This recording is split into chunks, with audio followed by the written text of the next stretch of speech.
பிள்ளைகளிடம் no சொல்ல கற்றுக்கொள்ளுங்கள்.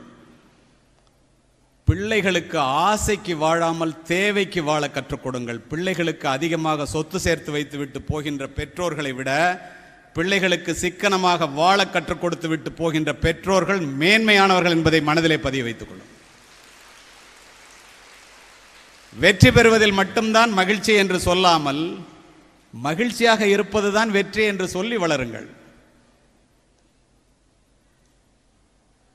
பெற்றுக்கொள்வதில் மட்டும்தான் மகிழ்ச்சி என்று சொல்லாமல் விட்டு கொடுப்பதிலும் மகிழ்ச்சி இருக்கிறது என்று பெற்றோர்கள் சொல்லித்தாருங்கள். ஏன் தெரியுமா? விட்டு கொடுத்தவர்கள் கெட்டு போனதில்லை, கெட்டு போனவர்கள் விட்டு கொடுத்ததில்லை. வார்த்தைகளால் வாழ்க்கை இழந்தவர்கள் வானத்து நட்சத்திரங்களைப் போல எண்ணில் அடங்காதவர்கள். பிள்ளைகள் முன் கெட்ட வார்த்தைகள் பேசாதீர்கள். தன்னைத்தான் காக்கின் சினம் காக்க தன்னை காவாக்கால் தன்னையே கொள்ளும் சினம். உள்ளம் கவர்ந்து எழுந்து ஓங்கு சினம் காத்து கொள்ளும் குணமே குணமென்கன்னு சொல்லியிருக்கான். அப்படி நீங்க கோவப்பட்டீங்கன்னா அந்த பிள்ளையும் அப்படியே வெளியில போய் கோவப்படும். மிகப்பெரிய விளைவுகளை நீங்கள் சந்திக்க வேண்டியிருக்கும்.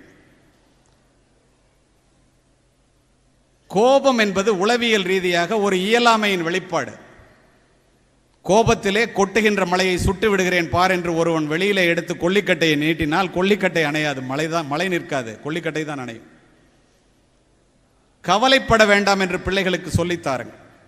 கவலைப்படுவதனால் ஒரு மனிதன் ஒரு முளத்தை நீட்டவோ குறைக்கவோ இயலாது. நடந்ததை நினைத்து கண்ணீர் சிந்துவதை விட லட்சியத்தை நினைத்து வியர்வை சிந்துவது மேலானது என்று பிள்ளைகளுக்கு சொல்லித்தாருங்கள்.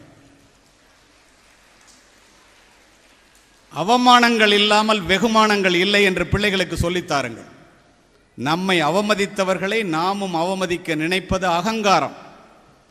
நம்முடைய வாழ்க்கையை உழைப்பின் மூலமாக உயர்த்தி கொள்ளுவதன் மூலமாக நம்மை வாழ விடாதவர் வந்து நம் வாசலில் வணங்கிடச் செய்யும்படி வாழ்ந்து காண்பிப்பதுதான் அங்கீகாரம் என்பதை பிள்ளைகளுக்கு சொல்லித்தார்.